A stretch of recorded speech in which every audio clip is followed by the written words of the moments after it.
ఉద్యమకారులు కార్యకర్తలను విస్మరించిన సోషల్ మీడియా బీఆర్ఎస్ పార్టీ. యూట్యూబ్లు సోషల్ మీడియా ఇన్ఫ్లుయెన్సర్లే ఇప్పుడు ఆ పార్టీకి పునాదులు. కేసీఆర్ కళ్ళుగన్న పార్టీ చివరికిలా. కేటీఆర్ సొంత నిర్ణయాలతో భ్రష్టు పట్టిపోతున్న బీఆర్ఎస్ మూలాలు, సిద్ధాంతాలు. తండ్రిని ఫామ్ హౌస్కే పరిమితం చేసి కొడుకు డైరెక్షన్లో అధాపాతాళంలోకి ఉద్యమ పార్టీ. కేటీఆర్ డైరెక్షన్లో నడుస్తున్న బీఆర్ఎస్ ఇప్పుడు పక్కా సోషల్ మీడియా బీఆర్ఎస్ పార్టీగా మారింది. కేసీఆర్ను ఫామ్ హౌస్కే పరిమితం చేయడం, ఇదే మంచి తరుణమని పిచ్చి పిచ్చి నిర్ణయాలు, ప్రసంగాలు చేయడం పార్టీని పూర్తిగా మరింతగా భ్రష్టు పట్టించే స్థితికి తీసుకొచ్చింది.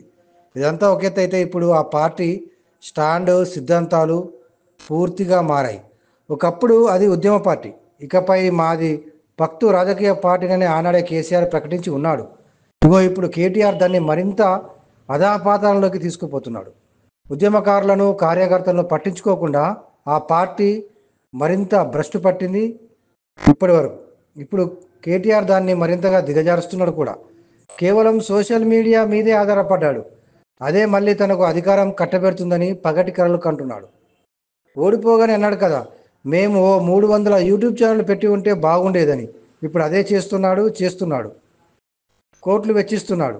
స్పీచుల్లో మాత్రం మేము మారాము, ఇకపై ఉద్యమకారులను, కార్యకర్తలను కళ్ళలో పెట్టి చూసుకుంటాం అని చిలుక పలుకులు పలుకుతున్నాడు. కానీ అది కార్యాచరణలో ఇంచుక మందం కూడా కనిపించడం లేదు. తండ్రిని పట్టించుకోవడం లేదు. ఆయన ఆరోగ్యం మరీ క్షీణిస్తున్నట్టు కనిపిస్తున్నది. ఓవైపు కవితను బయట గెంటేశారు. హరీష్ స్థానం నానాటికి దిగదుడిపి అన్నట్టుగా ఉంది పార్టీలో. ఈ సమయంలో కేసీఆర్ మరింత మానసిక క్షోభకు గురవుతున్నాడు. మరోవైపు కేటీఆర్ చేతికి పగ్గాలిస్తే పార్టీని పూర్తిగా పేడ్ ఆర్టిస్టులతో నింపేశాడనే వేదన వెంటాడుతున్నది ఆయన్ని. యూట్యూబ్లోనే నమ్ముకున్నాడు కానీ ఉద్యమకారులను, నిజమైన పార్టీ కార్యకర్తలను మాత్రం కరివేపాకులానే చేశాడు కేటీఆర్. అందుకే ఆ పార్టీ ఇప్పుడు ఉద్యమ పార్టీ కాదు. తెలంగాణ సాధించి ఘనకీర్తి మూటగట్టుకున్న ఆ పార్టీ ప్రస్తుతం భ్రష్టు పట్టిన పార్టీగా క్లైమాక్స్లో విషాదాంతంగా మిగిలిపోనుంది.